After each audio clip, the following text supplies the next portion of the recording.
Theorem है, theorem of resolved part, statement इसकी है, theorem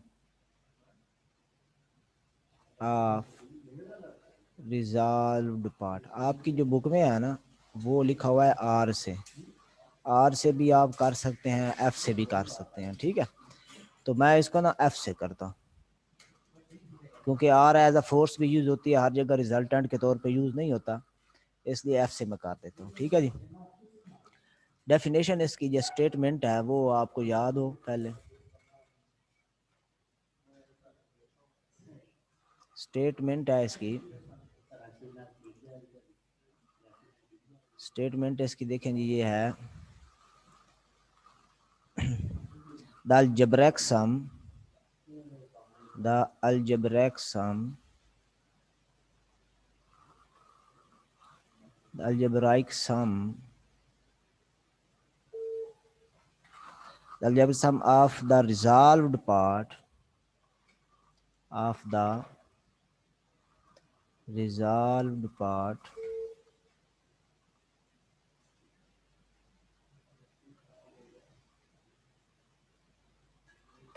of the resolved part of a system of forces, मतलब दो या दो से ज़्यादा फोर्सेज हों तो हम सिस्टम कहते हैं, of the system of a system of forces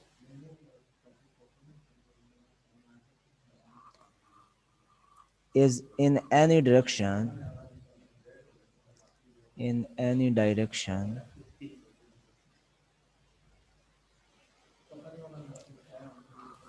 is equal to the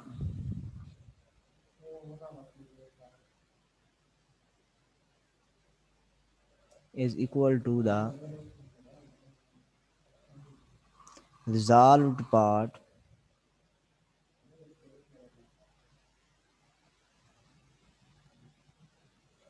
resolved part of the resultant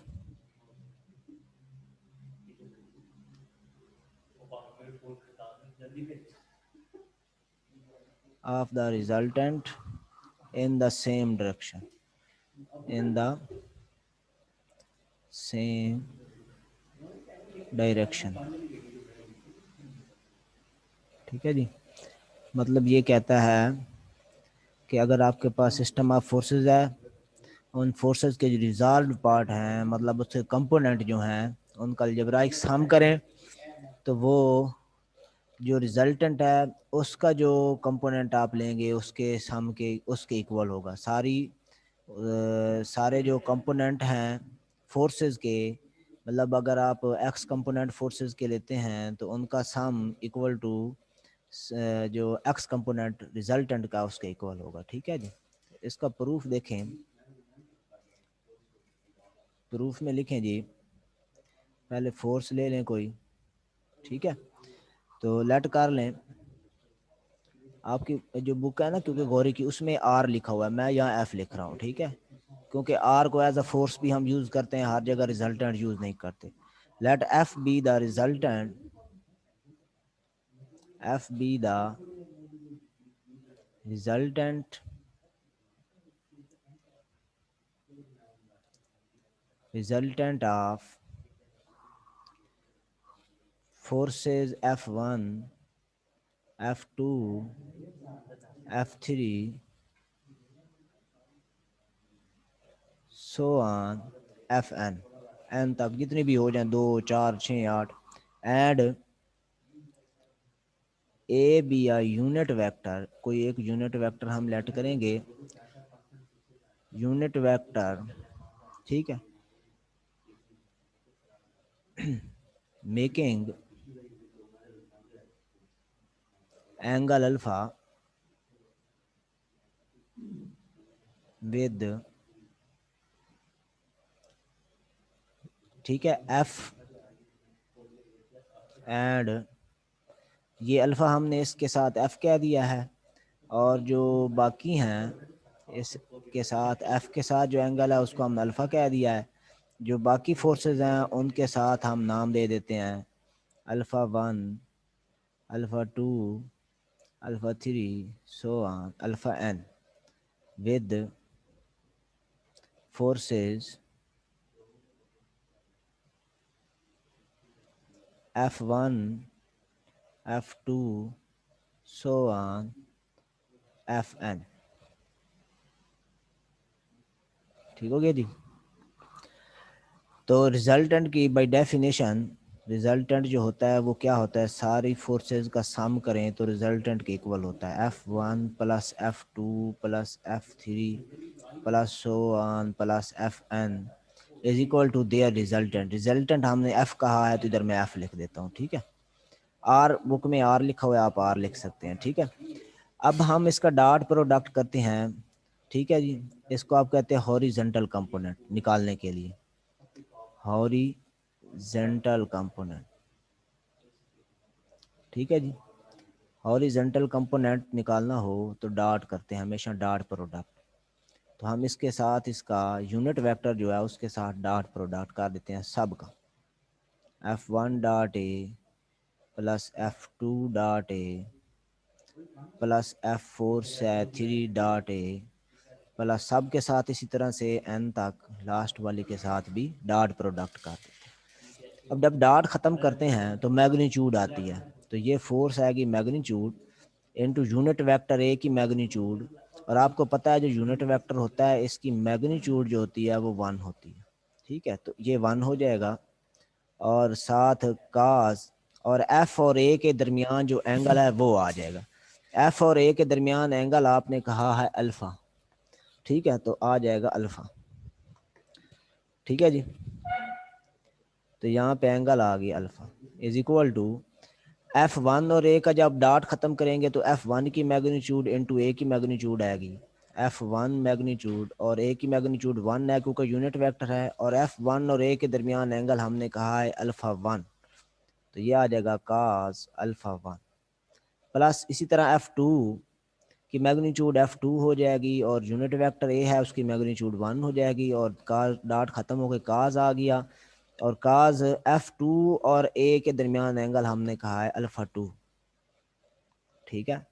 plus so on कर दें और लास्ट में इसी तरह Fn की मैग्नीट्यूड और ए की मैग्नीट्यूड 1 और काज और इसका एंगल हमने कहा है अल्फ़ा एन, ये अल्फ़ा एन, ठीक है जी।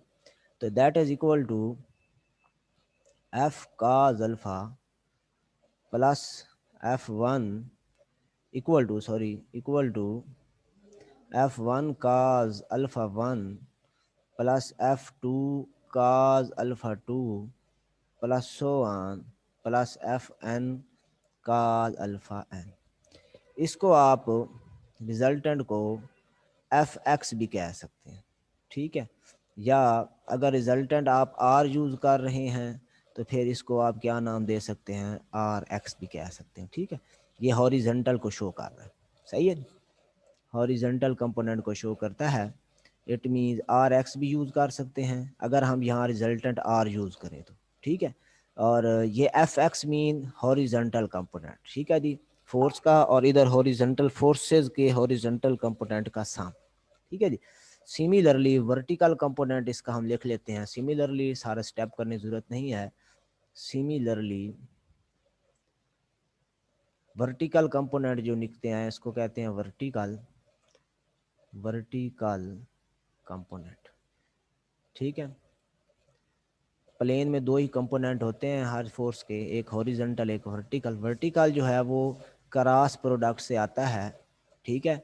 और क्रॉस प्रोडक्ट जब हम ख़त्म करें तो साइन आता है, ठीक है, ए बी साइन और इनके दरमियान जो एंगल है।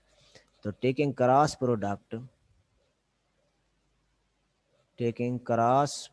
वर्टिकल कंपोनेंट निकालना हो तो क्रॉस प्रोडक्ट करेंगे, ठीक है। Taking cross product with unit vector A, ठीक है।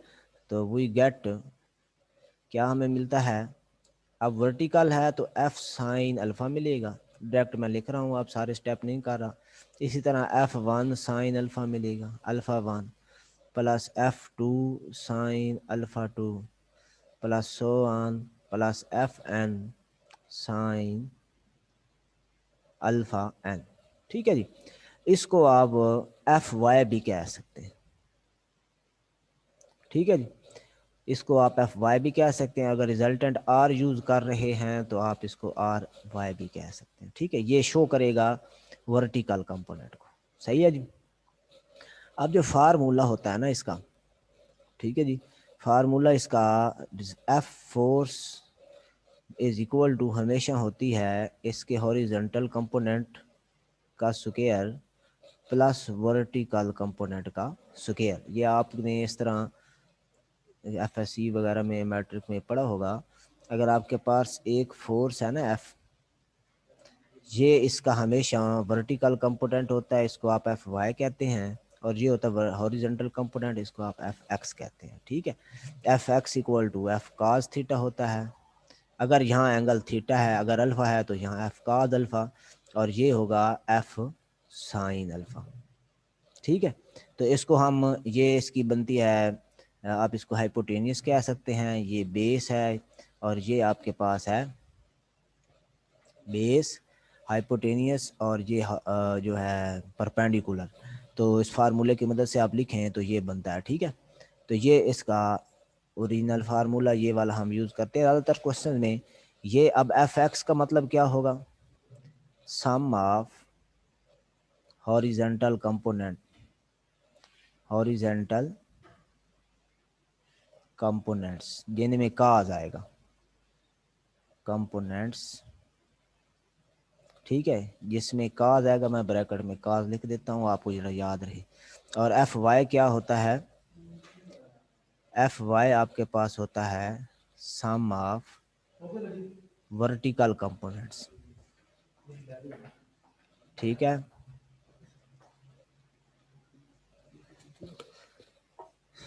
कंपोनेंट्स जिसमें साइन आता है। ठीक है, ये बात आपने याद रखनी है। अच्छा, अब हम इसका क्वेश्चन एग्जांपल एक इसकी है इसी के रिलेटेड, वो हम पहले करते हैं। तो इसको मैं क्वेश्चन बना के लिख देता हूँ। क्वेश्चन है फोर्सेस पी क्यू आर। अब ये देखो ना, आर इसमें है, फोर्सेस आपकी बुक में एग्जांपल है, ये result part theorem result part के नेक्स्ट जो एग्जांपल पहली है यही है, फोर्सेस पी क्यू आर। ठीक है, act at a point, act at a point, एक ही पॉइंट एक्ट कर रही हैं, parallel to the side of triangle, parallel to side of triangle. ठीक है, एक ट्राइंगल की साइड पे एक्ट कर रही हैं, और ट्राइंगल का नाम भी है ए बी और सी। ठीक है जी, taken in the same order, order भी सेम रखना है, taking in the same order. अच्छा, ये क्वेश्चन हो गया जी। Show that the magnitude of resultant, show करना है आपने मैग्नीट्यूड ऑफ रिजल्टेंट, मतलब इसका जो मैग्नीट्यूड है रिजल्टेंट का, वो आएगा P square plus Q square plus R square minus 2PQ cos C, angle C है, minus 2QR cause angle A है, और -2PR, -2PR। ठीक है जी, और इसका एंगल है आपके पास काज बी, मेरे ख्याल में होगा काज बी, और ऊपर स्क्वायर रूट है। ठीक है, ये रिजल्टेंट, इसका आंसर आना चाहिए। ठीक है जी, तो सबसे पहले क्वेश्चन में गौर करें, उसने क्या कहा है कि एक ट्राइंगल है, उस पे 3 फोर्सेस एक्ट कर रही हैं। अब देखें यहाँ आर एज अ रिजल्टेंट नहीं आया, बल्कि आर एज अ फोर्स आया। ठीक है, तो कहीं रिजल्टेंट के तौर पे आता है, कहीं फोर्स के तौर पे आता है, तो आप नाम चेंज कर सकते हैं फोर्स का। ठीक है, फार्मूले में थोड़ी सी चेंजिंग कर सकते हैं। तो देखें जी, मैं इसको ट्राइंगल बनाता हूँ और आगे सॉल्व करता हूँ। ये आप इसमें बात याद रख लें कि 3 फोर्सेज हैं पी क्यू आर, और एक ट्राइंगल ए बी सी पे एक्ट कर रही हैं। ठीक है जी, तो देखें जी, ये डायग्राम बनाता हूँ मैं इसकी। पहले समझाने के लिए, ज़रूरी है डायग्राम बनाना भी। ठीक है जी, ये ऐसे ट्रायंगल बनाते हैं जी।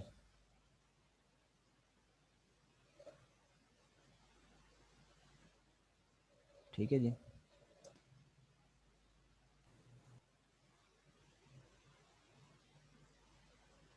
ले जी, ये ट्रायंगल मैंने बनाई है, थोड़ी सी मैंने बढ़ा भी दी है सिर्फ समझाने के लिए।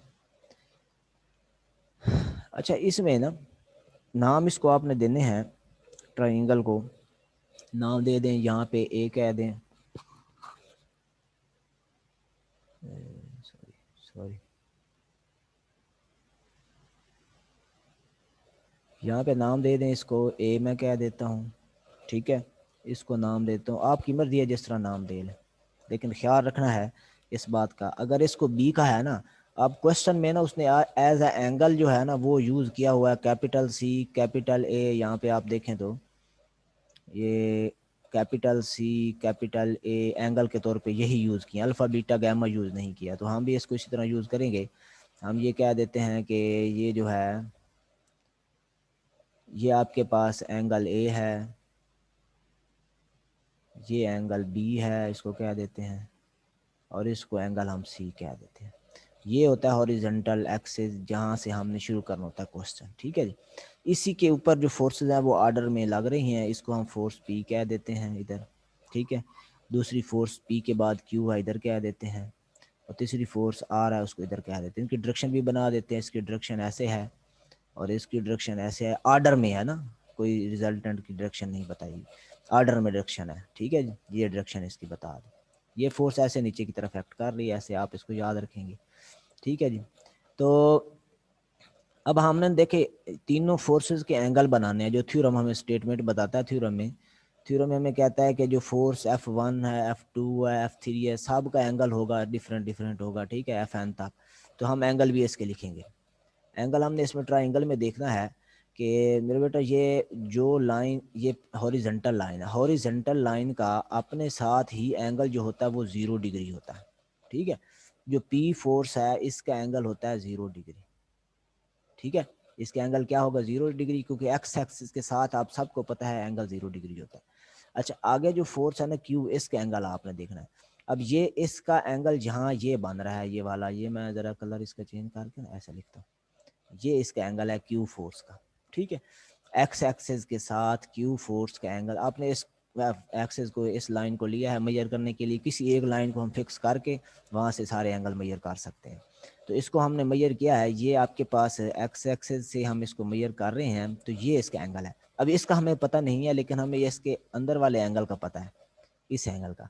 अब हम यहाँ एक कंसेप्ट यूज करेंगे कि जब भी हॉरिजॉन्टल कोई लाइन होती है ना, कोई हॉरिजॉन्टल कोई भी लाइन है, इस तरह है या इस तरह है, तो उसका अपने साथ ही जो एंगल बनता है वो 180 डिग्री का होता है। ठीक है, इसी तरह ये लाइन है, इसका अपने साथ ही एंगल जो बनेगा वो बनेगा 180 डिग्री। ठीक है, तो इट मीन्स ये जो लाइन है इसका एंगल यहाँ से लेके यहाँ तक 180 डिग्री है। अच्छा, हमें चाहिए ये वाला, तो ये एंगल हमें पता है सी है, तो हम ऐसा करेंगे 180 डिग्री में से ये टोटल एंगल यहाँ से लेके यहाँ तक 180 डिग्री है, ये जो मैंने लाइन बनाई है ब्लैक कलर से, ये 180 को शो कर रहा है, 180 डिग्री है। इसमें से अगर ये जो सी है, ये सी एंगल मैं माइनस कर दूं तो मेरे पास ये वाला नहीं बच जाएगा, तो मैं लिख सकता हूँ 180 डिग्री माइनस सी, तो क्यू फोर्स का एंगल आ गया 180 डिग्री माइनस सी। इस तरह से अब मैंने बनाना है फोर्स आर का एंगल, तीनों फोर्सेस का आपने लिखना है, पी का लिख दिया, क्यू का लिख दिया, आर का रह गया। आर का एंगल मैं लिखता हूँ, तो यहाँ पे अगर आप देखें ये आपके पास एक्स एक्सिस है, ठीक है, और ये आर है, ये आर फोर्स का एंगल अपने साथ ही कितना बनता है 180 डिग्री। ठीक है, लेकिन मैंने एंगल मेजर करना है यहाँ से बी से, एक्स एक्सिस से। ठीक है, यहाँ एक्स एक्सिस से मेजर करना है, यहाँ से इसका एंगल मैंने लिखना है सारा। ठीक है, तो ये एंगल लिखने के लिए मुझे क्या करना पड़ेगा, ये मुझे पता चल गया कि यहाँ से लेके यहाँ तक जो एंगल है वो 180 डिग्री है। ठीक है जी, 180 डिग्री, और ये एंगल भी ऐड इसमें करना पड़ेगा, क्योंकि एंगल जो मेजर करना है यहाँ एक्स एक्सिस से लेके यहाँ तक मेजर करना है। तो यहाँ से लेके यहाँ तक 180 डिग्री है, और ये वाला जो बी एंगल है इसमें मैं ऐड कर दूंगा तो ये आर फोर्स का एंगल आ जाएगा। ठीक है, तो यहाँ से आपको पता चल गया कि इनका एंगल कितना है। ठीक है जी, इसके लिए आपने ये सोल्यूशन में, अब मैं देखता हूँ इसको लिखता हूँ। ठीक है जी, ये आपके पास जो आर फोर्स है इसका एंगल कितना है, इसका एंगल है 180 डिग्री प्लस बी। जो पी फोर्स है उसका एंगल कितना है 0 डिग्री, और जो आपके पास क्यू फोर्स है उसका एंगल कितना है 180 डिग्री माइनस सी। ठीक है जी, ये आपको पता लग गया। अब मैं इसके कंपोनेंट निकालता हूँ पहले, फिर फार्मूले में पुट कर दूंगा। फार्मूला मेरे पास है रिजल्टेंट का component of F X square plus vertical component F Y square. पहले हॉरिजेंटल निकालते हैं, एफ एक्स निकालते हैं। एफ एक्स का फार्मूला क्या है, सारी फोर्सेस।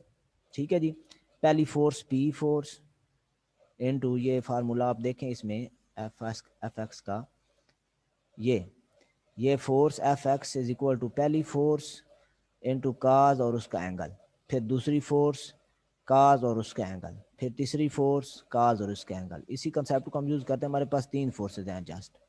तो पहली फोर्स, फिर काज, और इस फोर्स का एंगल, इस फोर्स का एंगल 0 डिग्री है, यहाँ पे लिखा हुआ है, यहाँ पे 0 डिग्री पुट कर दें। प्लस दूसरी फोर्स क्यू है, काज और क्यू फोर्स का angle 180 degree minus C. Plus तीसरी फोर्स आपके पास है जी आर, काज और इसका एंगल 180 डिग्री प्लस बी। थोड़ा सिंप्लीफाई इसको कर दें तो आपके पास आंसर आएगा F X equal to P cos 0 पे 1 होता है, प्लस ये आपको पता होना चाहिए कि काज 180 माइनस सी हो तो आंसर आता है माइनस काज सी। ठीक है, इस तरह काज 180 प्लस सी हो या प्लस थीटा, जो भी एंगल हो, तो तब भी इसका आंसर कितना आता है माइनस काज थीटा। ये थर्ड क्वाड्रेंट में चला जाता है। ये बन जाएगा आपके पास यहाँ पे माइनस क्यू काज सी, ये भी प्लस बी थर्ड क्वाड्रेंट में है तो माइनस आ जाएगा माइनस आर काज बी। ठीक है जी, ये एफ एक्स की वैल्यू आ गई। इसी तरह से अब हम एफ वाई की निकालते हैं, वर्टिकल कंपोनेंट की निकालते हैं। ठीक है जी, वर्टिकल कंपोनेंट आपके पास होता है एफ वाई में साइन आता है, तो पहली फोर्स पी साइन और उसका angle 0 degree plus P force का एंगल, फिर आप लिखेंगे यहाँ पे क्यू फोर्स का साइन और इसका एंगल 180 डिग्री माइनस सी है, आपने पीछे देखा है, plus P R force sine और इसका एंगल 180 डिग्री प्लस बी है शायद। ये आपके पास आ जाएगा F Y is equal to sine 0 पे 0 होता है तो ये हो जाएगा 0 प्लस क्यू, अच्छा सॉरी, ये इसके मैं कैलकुलेट कर दूं, ये काज साइन है, साइन 180 डिग्री माइनस सी, ये आ जाएगा आपके पास साइन सी प्लस में आएगा, क्योंकि इस 180 डिग्री यहाँ पे होता है, इसमें से कुछ एंगल माइनस हो तो सेकंड क्वाड्रेंट बनता है, सेकंड में साइन प्लस का होता है। ठीक है, ये आ जाएगा क्यू साइन सी। अच्छा, फिर आगे 180 डिग्री प्लस बी है, साइन 180 डिग्री प्लस बी, इसका आंसर आएगा माइनस साइन बी। ठीक है, तो ये क्योंकि थर्ड क्वाड्रेंट में है, थर्ड क्वाड्रेंट 180 प्लस बी जो है वो थर्ड क्वाड्रेंट में चला जाता है, थर्ड क्वाड्रेंट में साइन नेगेटिव होता है तो इसकी वजह से इसके साथ जो है साइन नेगेटिव का अलामत नेगेटिव आएगी। ठीक है जी, तो ये एफ वाई की वैल्यू आ गई, F Y is equal to Q sine C minus R sine B. ठीक है जी, ये वैल्यूज आपके पास सारी आ गई हैं। मैं फार्मूला लगाता हूँ, F is equal to magnitude, ठीक है, एफ एक्स का स्क्वायर प्लस एफ वाई का स्क्वायर। वैल्यू पुट कर देता हूँ एफ की, एफ एक्स की और एफ वाई की। एफ एक्स की वैल्यू आपके पास आई थी P minus Q cos C minus, यहाँ से पीछे से देख लें एक बार, मैं भी देख लूँ, मुझे भी सही याद नहीं आ रही जी, ये आई है minus Q cos C minus R cos B minus R cos B का whole square plus F Y की वैल्यू पुट कर दें, एफ वाई की वैल्यू आपके पास है जी, ये आपके पास ऊपर लिखी हुई है, इसको देख के लिख लें। Q sine C minus R sine B का स्क्वायर। फार्मूला इसको ओपन करना है, ठीक है जी। इसके कुछ स्टेप जो है मैं डायरेक्ट कर रहा हूँ, आपने इसको कैलकुलेशन कर लेनी है डिटेल साथ। ये बन जाएगा पी स्क्वायर, ठीक है, plus Q square cos square C plus R square cos square B.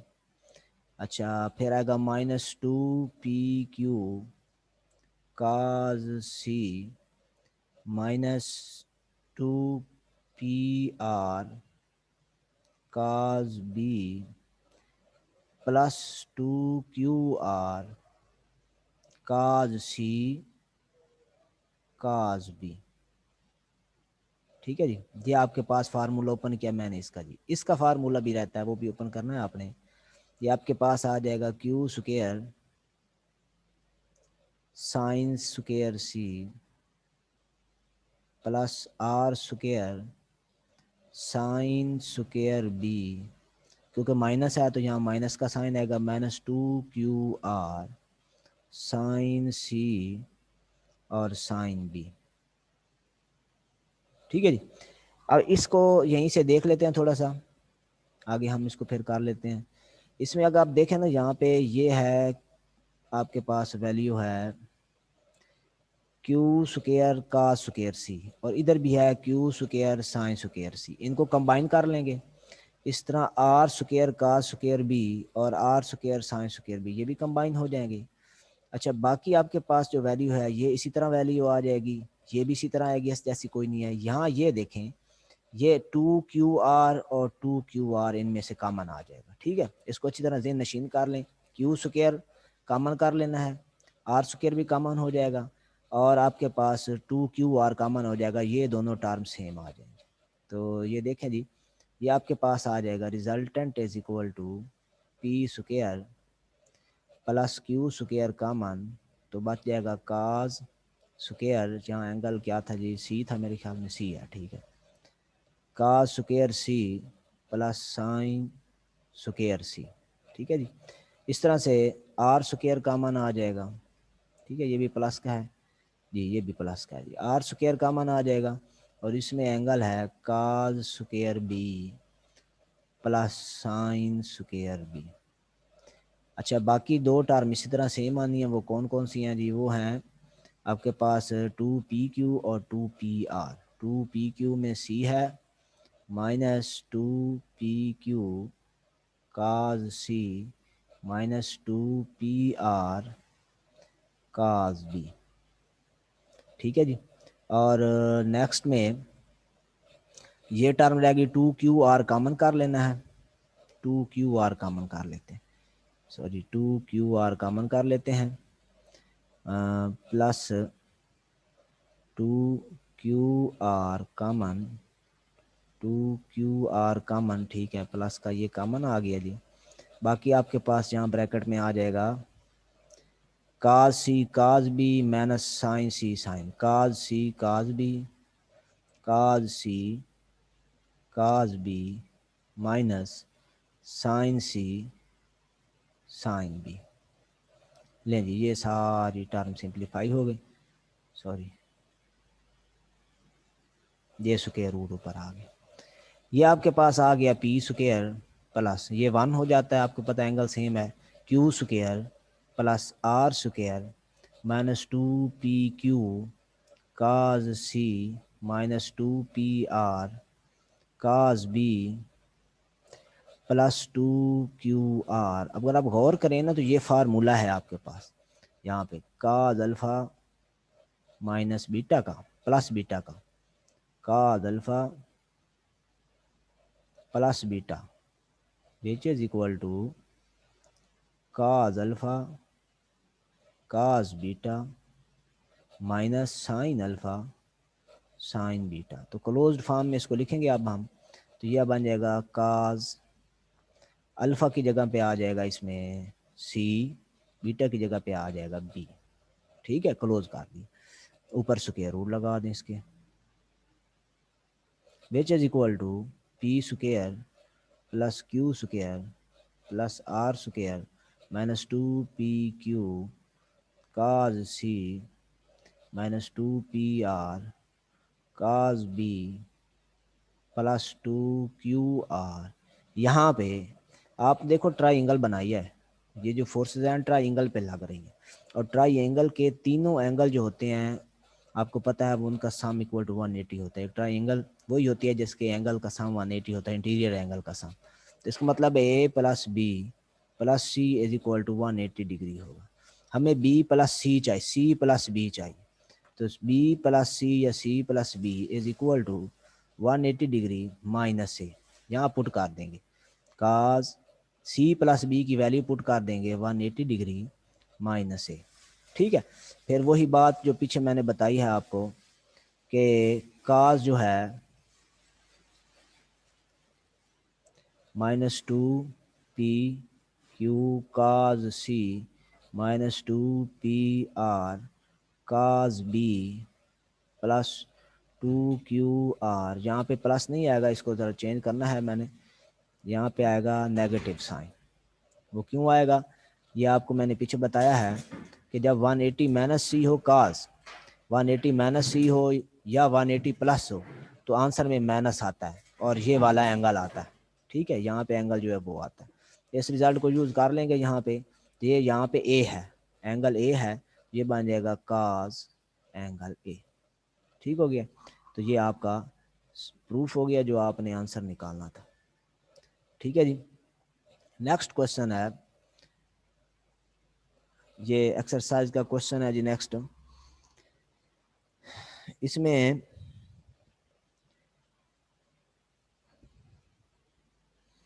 जी नेक्स्ट भी इसकी एग्जांपल हम कर रहे हैं, ये भी इस के रिलेटेड है कि question forces P and Q, ये तीन दो फोर्सेस हैं, act at a point O, act at a point O. ठीक है जी, example at a point O. ठीक है जी, अच्छा आगे कहता है and there resultant R, and resultant is R, R is resultant. ठीक है जी, अच्छा आगे इसमें कहता है if any transversal cut, if any transversal cut, ठीक है, फोर्स कट करें the line of action, the line of action, the line of action of forces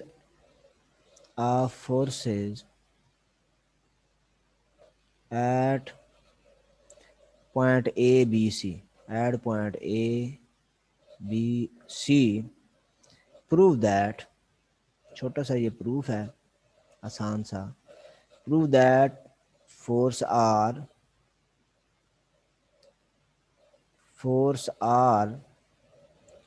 over OC,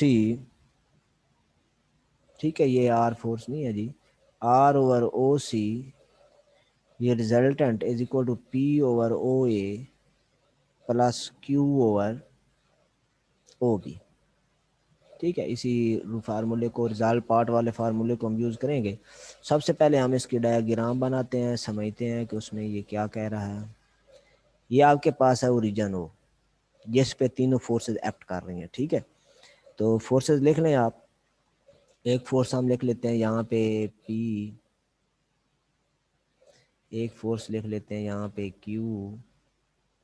ठीक है, सॉरी एक मिनट, इसको दोबारा मैं बनाता हूँ डायग्राम इसका। ये आपके पास दूसरी फोर्स है क्यू, ये फिर कट भी लगाना है ना इसको, ट्रांसवर्सल कट, इसलिए तीसरी फोर्स रिजल्टेंट हम इनके सेंटर में बना देते हैं। ये रिजल्टेंट आ गई यार, ठीक है जी। अच्छा, कहता है कि इसको वो कट करेगा, एक ट्रांसवर्सल कट इस पे लगाएं, ये ऐसे, ये कट कहलाता है ट्रांसवर्सल कट, ठीक है। इसको हम कोई नाम दे देते हैं एम का, ठीक है। अच्छा, ऊपर उसने कहा है कि रिस्पेक्टिवली, मतलब जो पी फोर्स पे जब कट लगेगा वो पॉइंट ए पे होगा, बी क्यू फोर्स पे जब कट लगेगा वो पॉइंट बी पे होगा, और जो रिजल्टेंट आर है इस फोर्स पे जो कट लगेगा वो पॉइंट सी पे होगा, ठीक है। तीनों को उसने बताया, आर का कट इस पे सी पे है, ठीक है। और जो आपके पास बी फोर्स है, क्यू फोर्स है, इसका कट किस पे है, बी पे है, और पी का ए पे है। तो मैं नाम दे रहा हूँ, ये जो कट है इसको मैं नाम देता हूँ ए का, इसका जो कट है क्यू का वो है बी, और जो आर का कट है वो सी, ठीक हो गया। अब इसमें हम रिजॉल्व कर लेते हैं, हमारे पास तीन फोर्सेस हैं, ठीक है। तो ये आर को अब एज अ रिजल्टेंट यूज करना है, ठीक है। तो रिजल्टेंट का जो आपके पास फार्मूला है हॉरिजॉन्टल फोर्सेस का, वो है आर काज, अच्छा इनके एंगल भी हम बना लेते हैं, ठीक है। एंगल भी हमें पता नहीं है ना, इसलिए इसका हम क्या देते हैं एंगल, फोर्स पी का एंगल हम क्या देते हैं अल्फा, ठीक है। और फोर्स जो बी है उसका एंगल हम क्या देते हैं बीटा, ठीक है। और जो फोर्स आर है उसका एंगल हम रिजल्टेंट का क्या देते हैं गैमा, ठीक है जी। तो सोल्यूशन में आपने ये कुछ दो तीन बातें जो हमने खुद से की हैं वो आपने लिख भी लेनी है, ठीक है जी। पहले मैं वो लिख देता हूँ, फिर मैं इसको सॉल्व करना शुरू कर दूँ। ये आप लिखेंगे, ये let alpha beta gamma are angle with X axis forces, कौन कौन सी फोर्सेस है, पी का, फिर हमने बी लिखा है, क्यू का, फिर आखिर में आर लिखा है, गैमा लिखा है, ठीक है। तो गैमा का हमने क्या कहा है एंड आर, ठीक है जी। तो नेक्स्ट लिखेंगे यूजिंग रिजॉल्व्ड पार्ट थ्योरम। अब पहले आपने ना एफ यूज किया हुआ है, अब हमने रिजल्टेंट के तौर पे आर यूज करना है। तो R X is equal to P X plus is equal to Q X. अब ये फोर्सेस देख लें, ये इधर रिजल्टेंट है आर एक्स, ये रिजल्टेंट इसकी जो एक्स कंपोनेंट है वो होगा पी एक्स, जो क्यू का होगा वो होगा क्यू एक्स। तो आर एक्स का फार्मूला होता है आर काज, और इसका एंगल, एंगल इसका है गैमा, पी एक्स का पी काज, और इसका एंगल, एंगल कितना इसका है जी बीटा, ठीक है, अल्फा सॉरी। और क्यू एक्स का एंगल है क्यू काज, और इसका एंगल हमारे पास है कितना जी बीटा, ठीक हो गया जी। ये आपने लिख लिया। अब आपने इसमें ना वैल्यू पुट करनी है, काज अल्फा की, काज अल्फा की, काज गैमा की, काज अल्फा की, और काज बीटा की, ठीक है जी। वो वैल्यू यहाँ पे हम निकाल लेते हैं, यहीं पे मैं निकाल देता हूँ, इसमें ज़रा इजी होगा। तो काज अल्फा की वैल्यू क्या होगी इसमें, cos alpha is equal to, ये आप गौर करें ना, ये एक राइट एंगल ट्राइंगल बन गई है यहाँ पे, ओ A M, O A M, ये एक राइट एंगल ट्राइंगल है, ठीक है, क्योंकि ये जो कट है इसने इसको राइट एंगल बना दिया। तो इसमें cos alpha is equal to होगा आपके पास base over hypotenuse, O M base है और हाइपोटेनियस इसकी है ओ ए, ठीक है जी। ये आपने लिख लेना। इसी तरह से जो दूसरी फोर्स है आपके पास वो कौन सी है आपके पास है दूसरी ट्राइंगल जो बनती है वो बनती है ओ सी एम, इसमें काज गैमा आएगा क्योंकि इसका एंगल आपने ये गैमा लिखा हुआ है, यहाँ से आप गौर करें ना, ये देखें यहाँ से लेके यहाँ तक जो एंगल है वो गैमा है, cos gamma is equal to, इसी तरह O M base over hypotenuse O C. इसी तरह से जो तीसरी ट्राइंगल है वो आपके पास है ओ बी एम, और इसमें जो एंगल है वो है बीटा, तो ये बन जाएगा cos beta is equal to base over hypotenuse O M over hypotenuse, इसका कितना है जी ओ बी है। ये तीनों वैल्यूज हम इसमें पुट करेंगे तो हमारा प्रूफ हो जाएगा, ठीक है। काज अल्फा की, काज बीटा की, काज गैमा की, याद कर लें कि काज गैमा में नीचे ओ सी है, काज अल्फा में नीचे ओ ए है, काज बीटा में नीचे ओ बी है। अब मैं यूज़ करता हूँ इसको, ये आपके पास आ गया जी वैल्यू इसकी, ये था आर, काज गैमा की जगह आ गया O M over O C. इसी तरह से पी काज अल्फा की जगह आ गया O M over O A plus Q, और काज बीटा की जगह आ गया O M over O B.